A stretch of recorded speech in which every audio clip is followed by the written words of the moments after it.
Hello বন্ধুরা, কেমন আছো? রাধে রাধে। আমার শ্বশুরবাড়ির এখানে হরিনাম হচ্ছে। দেখো মঞ্চটা কি সুন্দর করে সাজিয়েছে, তাই আমি একটা ছোট্ট ভিডিও করে নিয়েছি নিজের। তারপরে ভাবলাম যে আপনাদেরকে সবাইকে একটা হরিনাম দেখাই। তো দেখো হরিনাম কেমন লাগে, ভালো লাগলে বলবে।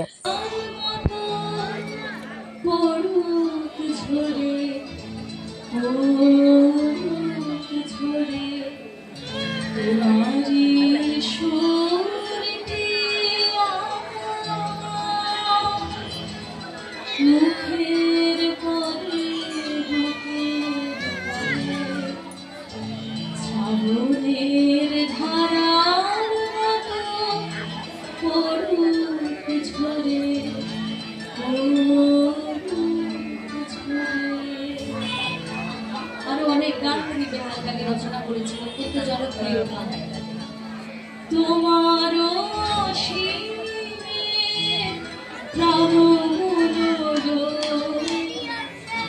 যত দূরে আমি কোথাও দুঃখ, কোথাও বৃক্ষ, কোথাও বিচ্ছেদ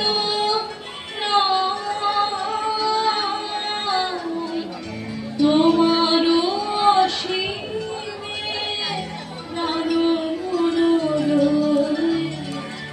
যত দূরে আমি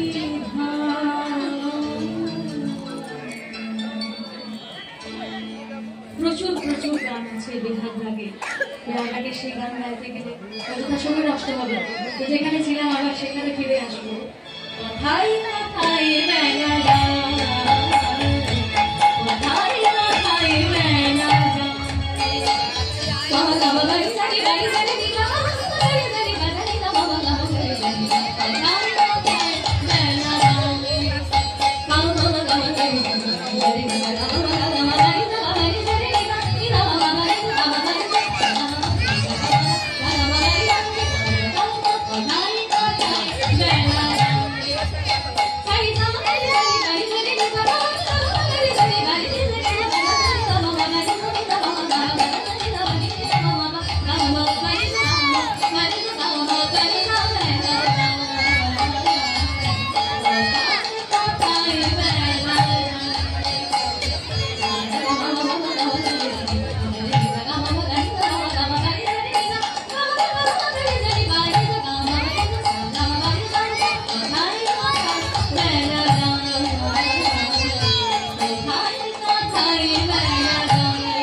আমি যুবকে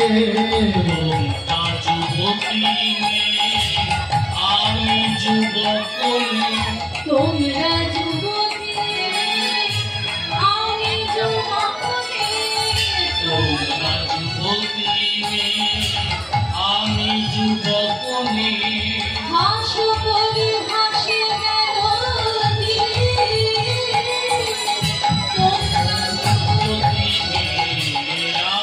যুবক হাসো করি হাসো গেল ওই দেখো পারে মানুষ ডাকিছে ওই দেখো পারে মানুষ ডাকিছে ওই দেখো পারে মানুষ ডাকিছে ওই দেখো পারে মানুষ ডাকিছে এতক্ষণ হইতো এতক্ষণ হইতো ওই দেখো পারে মানুষ ডাকিছে এতক্ষণ হইতো এতক্ষণ হইতো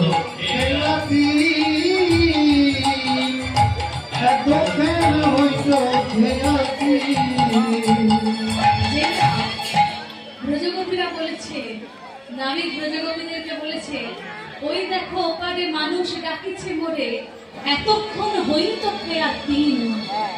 এই কথাটা যেই না প্রজাপতিরা শুনেছে, সবাই নাবিককে ঘিরে তুলেছেন যে নাবিক কি বললে, তুমি কি বললে?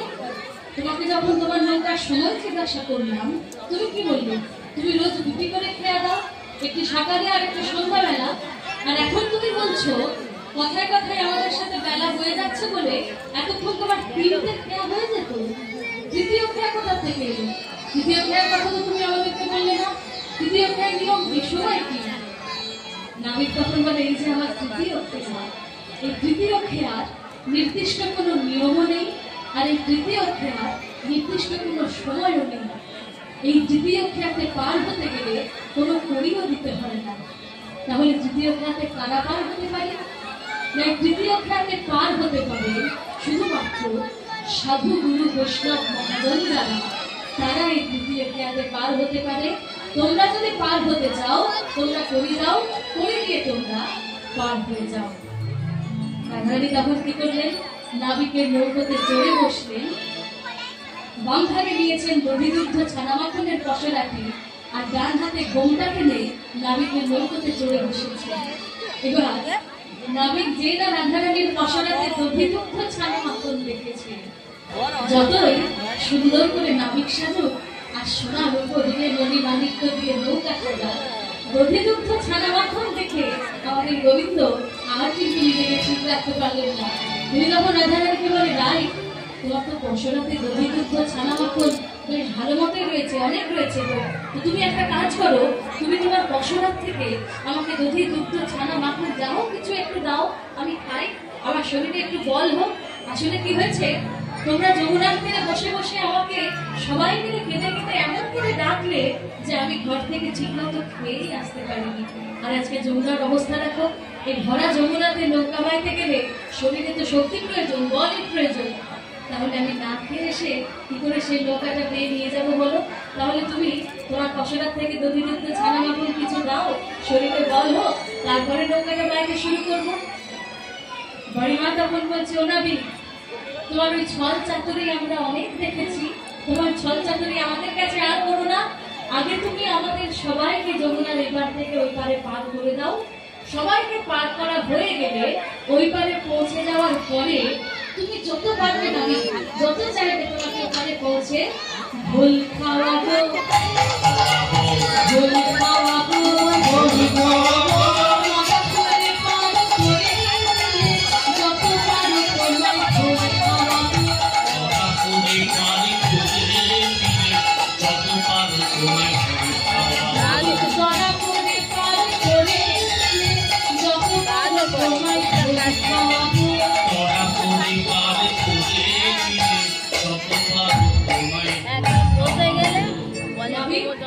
আগে আমাদের সবাইকে তাড়াতাড়ি তুমি যমুনার এপার থেকে ওপারে করে দাও, ওপারে পৌঁছে দেওয়ার পরে তুমি যমুনা চালিয়ে দিলাম, উনি কাট দিয়েছে। যেইনা বড়িমা এই কথা বলেছে, নাবিক তখন বলছে, দেখি তো বড় কি করলি, রাধারানীকে নিয়ে একটা শুভ যাত্রা আরম্ভ করতে যাচ্ছিলাম, আর এই শুভ যাত্রার আরম্ভে কি করলি, ভোলের নাম করে দেখে রাস্তাটা, আরে বড়াই তুই জানিস না, ভোলের নাম করে দিলে একটা যাত্রা, শুভ যাত্রা অযাত্রা হয়ে যায়, 7 দিন সেই অযাত্রা থাকে। আর তুই এই শুভ যাত্রার পূর্বে ভোলের নাম করে দিস। এখন আমি রাধারানীকে নৌকাতে চড়িয়ে নৌকাটা মাঝ যমুনাতে পৌঁছানোর পরে কোনোভাবে যদি আমাদের নৌকাটা ডুবুডুবু হয়ে যায়, টলমল হয়ে যায়, তাহলে কিন্তু জানবি এটা তোর দোষ। যাত্রার আরম্ভের পূর্বে তুই ভোলের নাম করে দিয়েছিস, তুই অযাত্রা করেছিস যাত্রাটা। এই বলে রাধারানীকে নৌকাতে চড়িয়ে গোবিন্দ কি করলেন, নৌকাটা যমুনাতে ভাসিয়ে দিলেন। আজকে যমুনার বক্ষে ভেসে ভেসে যাচ্ছে সোনা দিয়ে মাণিক্য দিয়ে তৈরি যে অপূর্ব সুন্দর নৌকা। আর সেই নৌকার কান্ডারি হচ্ছেন আমাদের স্বয়ং গোবিন্দ, আর সেই নৌকার যাত্রী হচ্ছেন বৃষভানু রাজনন্দিনী শ্রীমতী রাধারানী। রাধারানীকে নৌকাতে চড়িয়ে সেই নৌকাটা ভাসিয়ে দিলেন গোবিন্দ যমুনায়। নৌকা বাহো, নৌকা বাহো, নৌকা বাহো, নৌকা বাহো রে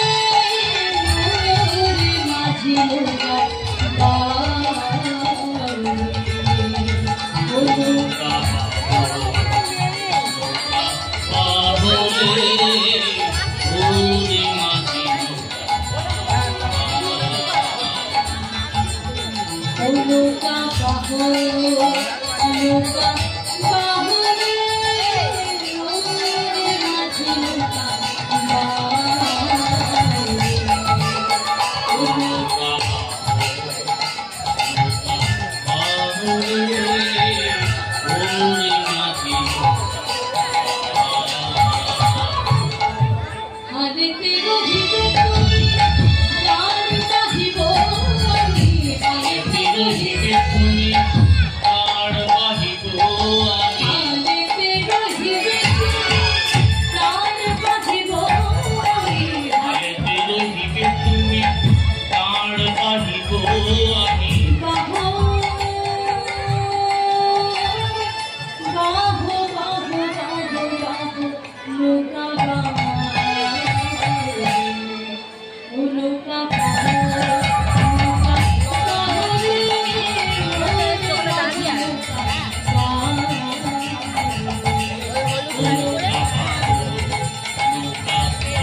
রাধারানীকে নৌকাতে চড়িয়ে সেই নৌকাটা যমুনায় ভাসিয়ে দেবেন গোবিন্দ।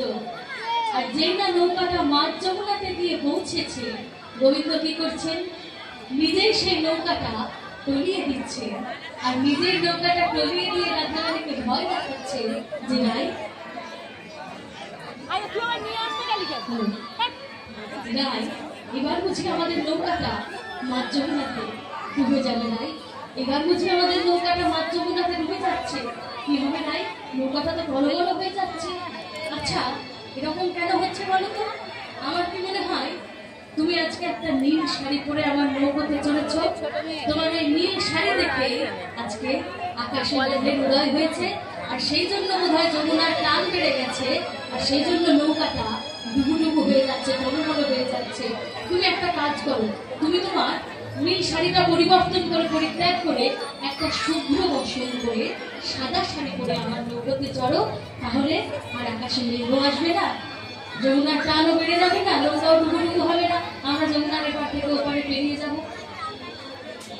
রাধারানী তখন বলে, ওনাবে এই মাঝ যমুনাতে এসে এখন আমি শুভ্র বসন পাবো কোথায়? আর তুমি যে বলছো আমার নীল শাড়ি দেখে আজকে আকাশে মেঘের উদয় হয়েছে, তার আমি তুমি নিজে তোমার গায়ের রংকে ভালো করে দেখেছো তো? তাহলে কে বলতে পারে আজকে আকাশে মেঘের উদয় হয়েছে আমার নীল শাড়ি দেখে, নাকি তোমার কালো মেঘের মতো গায়ের রং দেখে? আমি একটা কাজ করি, তাহলে আমি নীল শাড়ি পরিবর্তন করে শুভ্র বসন করতে পারি যদি তুমি তোমার গায়ের রংটা পরিবর্তন করে কালো বর্ণ থেকে গৌর বর্ণ করে দাও। শাড়ি পরিবর্তন করে পরা সম্ভব, কিন্তু গায়ের বর্ণ কি করে পরিবর্তন করবো? নীল শাড়ি পরিবর্তন করে শুভ্র বসন তুমি করতে পারো, কিন্তু কালো বর্ণ পরিবর্তন করে গৌর বর্ণ হবে কি করে? আমার কাছে একটা উপায় আছে। এই যে আমার পশরাতে দধি, দুগ্ধ, ছানা, মাখন সব রয়েছে তো, এই পশরা থেকে দধিটি বের করে, দইটি বের করে তোমার সারা গায়ে ভালো করে মাখিয়ে দিই, তাহলে তোমার কালো বর্ণটা গৌর বর্ণ হয়ে যাবে। আমি তখন রাধারানীকে বলছে, নগো রাই, আমার এমন সুদিন কবে মা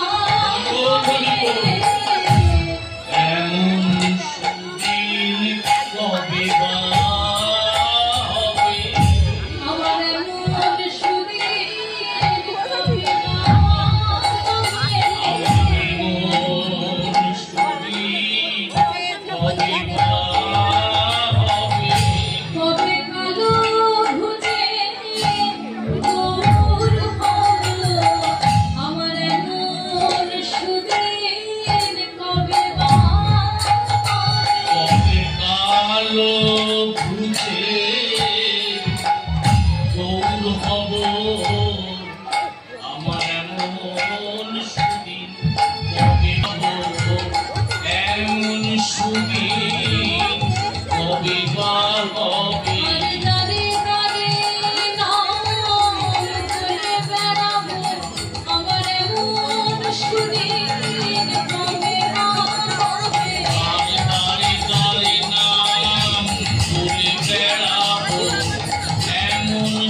ছলনা করে উচ্চ স্বরে কহিছেন হরি তুমি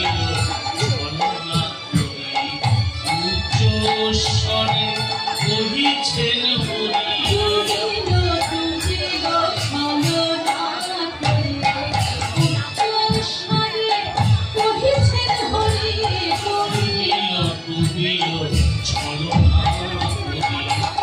উচ্চস্বরে কহিছেন হরি এবার বুঝি নাও ডুবলো এবার বুঝি না ডুবলো এবার বুঝি নাও ডুবলো এবার বুঝি না ডুবলো আমি আর যে করি পাইতে নারী এবার বুঝি নাও ডুবলো আমি আর যে পাইতে নাহি এবার বুঝি নাও আমি আর যে করি পাইতে নারী এবার বুঝি নাও ডুবলো আমি আর যে পাইতে নাহি এবার বুঝি নাও গোবিন্দ নিজে সেই নৌকাটি বারবার টলিয়ে দিচ্ছেন আর রাধারানীকে ভয় দেখাচ্ছেন। এই বুঝি নৌকাটা ডুবে গেল, এই বুঝি নৌকাটা ডুবুডুবু হয়ে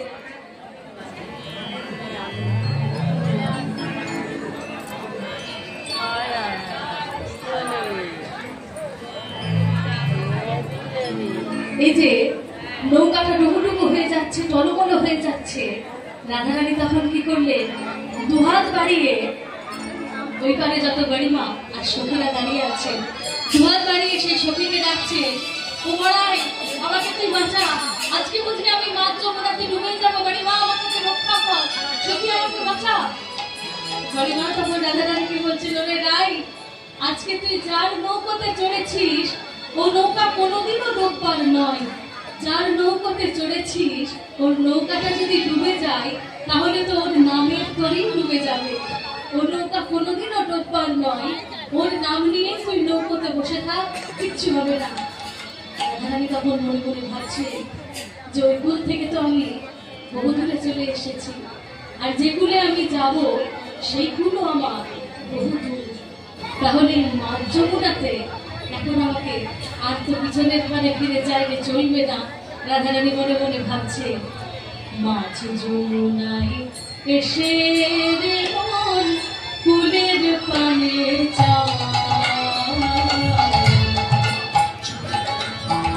এসে রে মোর ফুলের পানে যা এসে রে মন ফুলের পানে যমুনায় এসে রে মোর ফুলের পানে যা